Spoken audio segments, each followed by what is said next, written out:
O Departamento de Estado dos Estados Unidos enviou uma carta ao ministro do Supremo Tribunal Federal, Alexandre de Moraes, pressionando em relação ao bloqueio do Rumble no Brasil, a rede social.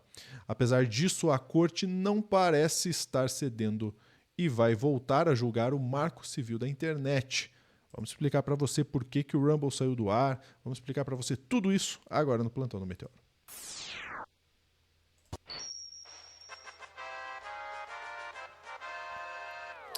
Muito bem, o Rumble você conhece. Se você não conhece, aquela rede social de vídeos, né? Que o próprio Monark foi depois que foi banido do YouTube. E a Sofia Labanca tá aqui para contar pra gente por que o Rumble saiu do ar, por que é essa decisão do Supremo Tribunal Federal e as consequências. Vamos lá, Sophie, tudo bem com você? Tudo, Lúcio, e com você? Tudo certo, porque eu não sou o Rumble, então tá tudo certo pra mim. O Rumble já está fora do ar já há bastante tempo, na verdade, desde fevereiro que o Rumble está fora do ar, devido a não ter acatado uma ordem do Alexandre de Moraes, que pediu banimento das contas do Alan dos Santos aqui no Brasil. Então, lá em fevereiro, o Xandão pediu isso, o Rumble não respondeu, o Rumble não tem representação legal aqui no Brasil, o que obrigou o Xandão a mandar a ordem judicial lá para os Estados Unidos, o que causou um certo imbróglio, porque daí os Estados Unidos ficou, mas peraí, quem você acha que é para querer mandar uma ordem judicial aqui para o nosso país, sabe? Daí o Xandão falou, ok, eu não tenho como intimar eles aqui no Brasil, porque eles não têm representação legal, eu também não posso mandar para os Estados Unidos, então bane essa rede. Baniu a rede lá em fevereiro e ela está banida até agora. Então já são alguns meses aí de banimento do Rumble. Mas enfim, qual que é a novidade? Se ela já está banida desde fevereiro, qual que é a novidade? A novidade é que o New York Times, né, jornal estadunidense, numa reportagem assinada aí pelo Jack Nickas, revelou que o governo dos Estados Unidos, aí na figura do Departamento de Estado, que é equivalente ao Ministério de Relações Exteriores deles, enviou uma carta ao Alexandre de Moraes.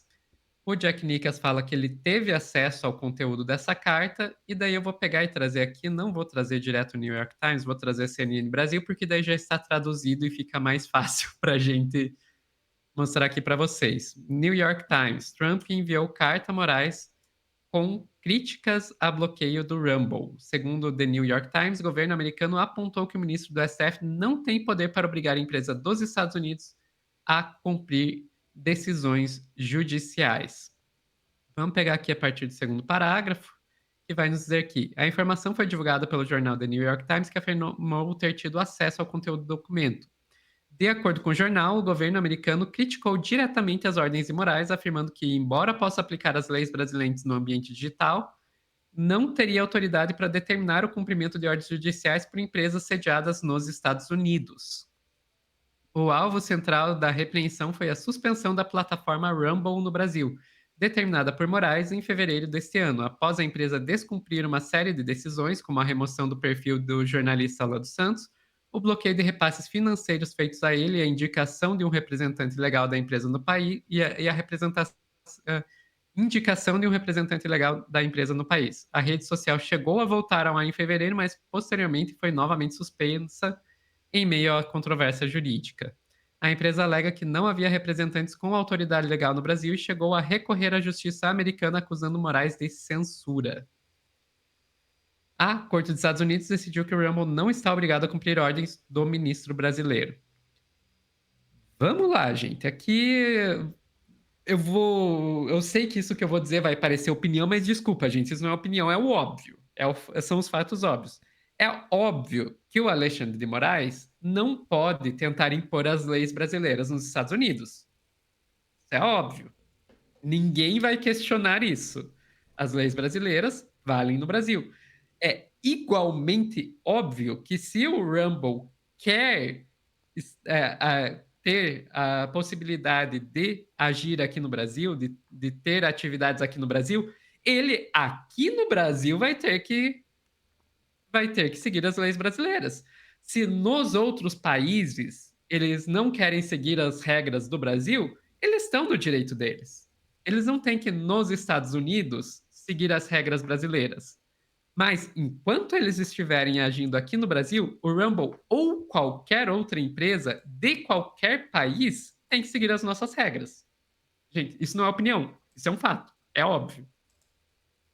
Os Estados Unidos tá com esse papinho de é a soberania do nosso país, como se o Xandão estivesse de alguma forma rompendo com a soberania do país deles, mas na verdade, quem está desrespeitando a soberania de outro país são eles, que estão dizendo: escuta, se a empresa é americana, ela não tem que seguir a regra de vocês, não tem que seguir a regra nossa nos Estados Unidos. Se ela quer estar aqui no Brasil, ela tem que seguir. Se uma empresa, de qualquer empresa que seja, de qualquer país que seja, não está disposta a seguir as regras no Brasil, a justiça brasileira tem mais é que impedi-la de funcionar aqui no nosso país mesmo. Se vocês que estão assistindo aí, bolsonaristas e tal, discordam de mim, vamos imaginar a seguinte situação: um café holandês resolve vir aqui no Brasil abrir uma loja para vender bolinho de maconha. E daí, imagina essa situação. Daí o Brasil diz: não, vocês não podem vender bolinho de maconha aqui no Brasil. Aqui no Brasil não está liberado maconha, uso recreativo de maconha. Eles dizem: mas na Holanda a gente pode. Nós somos uma empresa holandesa, a gente não tem obrigação de seguir a lei de vocês. Vocês concordariam com essa afirmação? Provavelmente não, né? Pois é exatamente o que o Rumble e os Estados Unidos estão tentando fazer. Estão tentando dizer: a empresa é estadunidense, então a gente pode ir no Brasil fazer o que quer e vocês não podem se meter. Não faz sentido, gente. Não faz sentido. Daí, Lúcio, diante disso, o CEO da Rumble foi provocar o Xandão no Twitter. Eu juro. Não acredito. Tá aqui o Chris Pavlovski, Pavlovski, né? Chris Vocês estão lendo aí na tela. Diz: querido Alexandre de Moraes, talvez agora seja a hora de deixar o Rumble de volta no Brasil. O que você diz? Atenciosamente, Chris Pavlovski. Agora consegui falar. Uma clara Amigo, provocação, né? seria bom se fosse só o CEO fazendo essa provocação. Mas você acredita que o governo dos Estados Unidos foi provocar também? Não acredito nisso. Aqui, o escritório de assuntos do hemisfério ocidental, que é um dos escritórios aí que são parte do Departamento de Estado dos Estados Unidos, que postou em português. Gente, isso não fui eu que traduzi. Isso não é uma tradução automática também. Isso eles ou a agência estadunidense postou em português.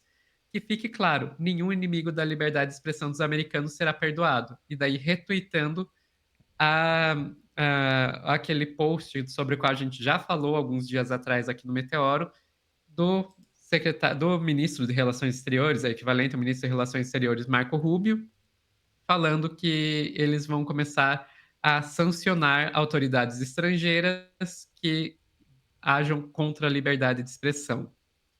Então, o próprio governo dos Estados Unidos, uma das suas agências, resolveu postar em português que vão sancionar os inimigos da liberdade de expressão.